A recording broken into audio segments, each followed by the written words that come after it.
Assalamualaikum warahmatullahi wabarakatuh. Shalom. Baiklah, di sini saya akan menjelaskan sedikit tentang upaya-upaya pencegahan primer, sekunder, dan tersier pada sistem reproduksi. Kita masuk dalam materinya. Yang pertama, latar belakang. Masalah kesehatan merupakan masalah yang sangat penting yang dihadapi oleh masyarakat kita saat ini. Semakin maju teknologi di bidang kedokteran, semakin banyak pula macam penyakit yang mendera masyarakat. Hal ini tentu saja dipengaruhi oleh faktor tingkah laku manusia itu sendiri. Pencegahan primer. Pencegahan primer meliputi segala bentuk kegiatan yang dapat menghentikan kejadian suatu penyakit atau gangguan sebelum hal itu terjadi.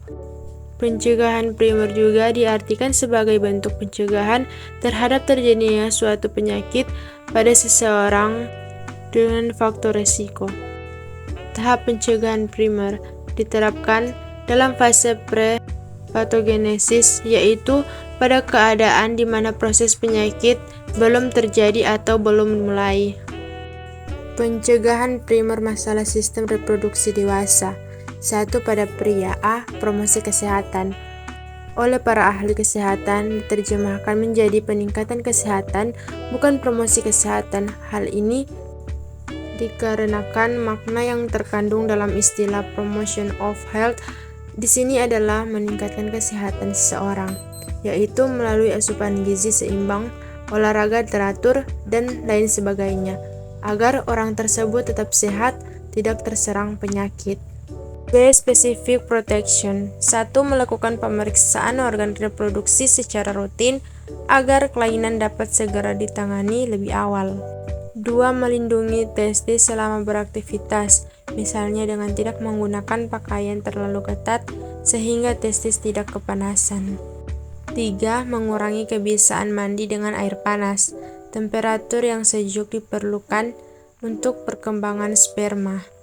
4. Menjalankan pola hidup sehat seperti mengkonsumsi makanan bergizi, cukup olahraga, menghindari penyakit menular seksual, dan menciptakan ketenangan psikis. 5. Menghindari minuman beralkohol dan rokok. 2. Pada wanita. Pencegahan primer yang dapat dilakukan adalah dengan pendidikan kesehatan reproduksi tentang menghindari seks bebas, kanker serviks, dan sebagainya. A. Pencegahan HIV. B. Pencegahan kanker payudara. C. Pencegahan vulvovaginitis. D. Pencegahan gonore. E. Pencegahan herpes genitalis. B. Pencegahan sekunder. Pencegahan sekunder merupakan pencegahan yang mana sasaran utamanya adalah pada mereka yang baru terkena penyakit atau yang terancam akan menderita penyakit tertentu. Pencegahan sekunder merupakan pencegahan yang dilakukan pada fase awal patogenik yang bertujuan untuk 1. Mendeteksi dan melakukan intervensi segera guna menghentikan penyakit pada tahap ini. 2. Mencegah penyebaran penyakit, menurunkan intensitas penyakit bila penyakit ini merupakan penyakit menular. 3. Untuk mengobati dan menghentikan proses penyakit, menyembuhkan orang sakit, dan untuk mencegah penyakit menjadi berkelanjutan hingga mengakibatkan terjadinya cacat yang lebih buruk lagi. Pencegahan sekunder terdiri dari 1. Diagnosis dini dan pengobatan segera. 2. Pembatasan ketidakmampuan. A. Diagnosis dini dan pengobatan segera. 1. Pengobatan yang secepat-cepatnya dari setiap jenis penyakit sehingga tercapai penyembuhan yang sempurna dan segera. 2. Pencegahan penular kepada orang lain bila penyakit menular. 3. Mencegah terjadinya kecacatan yang disebabkan suatu penyakit. B. Pembatasan ketidakmampuan. Oleh karena kurangnya pengertian dan kesadaran masyarakat tentang kesehatan dan penyakit, maka sering masyarakat tidak melanjutkan pengobatan sampai tuntas. Penanganan secara tuntas pada kasus-kasus infeksi organ reproduksi mencegah terjadinya infertilitas. C. Pencegahan tersier. Pencegahan tersier berfokus pada proses adaptasi kembali. Tujuan utama dari pencegahan tersier adalah mencegah cacat, kematian, serta usaha rehabilitasi. Setelah sembuh dari penyakit tertentu, kadang-kadang orang menjadi cacat. Untuk memulihkan cacatnya tersebut, kadang-kadang diperlukan latihan tertentu.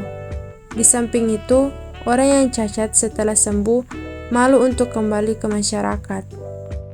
Kesimpulan, pencegahan primer meliputi segala bentuk kegiatan yang dapat menghentikan suatu penyakit atau gangguan sebelum hal itu terjadi. Pencegahan terhadap terjadinya suatu penyakit pada seseorang dengan faktor resiko. Pencegahan sekunder merupakan pencegahan yang mana sasaran utamanya adalah pada mereka yang baru terkena penyakit atau terancam akan menderita penyakit tertentu. Pencegahan tersier berfokus pada proses adaptasi kembali. Tujuan utama dari pencegahan tersier adalah mencegah cacat, kematian, serta usaha rehabilitasi. Selamat datang di Universitas Pembangunan Indonesia Manado yang terletak dekat dengan kawasan bisnis Bahu Mall Manado. Tempatnya di Kelurahan Bahu, Lingkungan 3 Manado, sangat strategis di pusat kota Manado. Dibangun di atas lahan seluas 2,5 hektar, Universitas Pembangunan Indonesia Manado berdiri megah dengan ruangan 7 lantai, terdiri dari ruangan kelas, ruangan kantor, perpustakaan, laboratorium komputer, laboratorium keperawatan, pengadilan semu, dan laboratorium bahasa, kantin, serta rooftop di lantai atas. Universitas Pembangunan Indonesia Manado memiliki 6 fakultas dengan program studi, yaitu Fakultas Pertanian, Prodi Agribisnis, Fakultas Hukum, Prodi Hukum, Fakultas Teknik, Prodi Teknik Elektro dan Teknik Sipil, Fakultas Ilmu Sosial Ilmu Politik, Prodi Ilmu Politik, Fakultas Sastra, Prodi Sastra Inggris, Fakultas Keperawatan, Prodi Ilmu Keperawatan, dan Profesi Nurse. Didukung oleh sumber daya manusia yang berkompeten dan tersertifikasi, Universitas Pembangunan Indonesia Manado memiliki dosen dan tenaga kependidikan dengan latar belakang S2 dan S3 lulusan dalam dan luar negeri.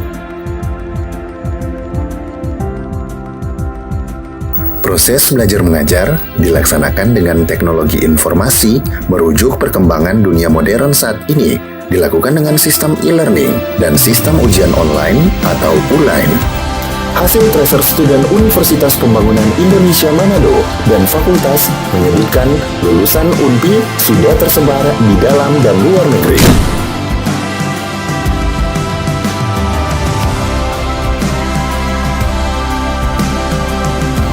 Selamat bergabung putra-putri terbaik bangsa. Kembangkan dirimu, raih cita-citamu setinggi bintang di langit. Kami siap menghasilkan generasi terbaik dan pemimpin di masa depan.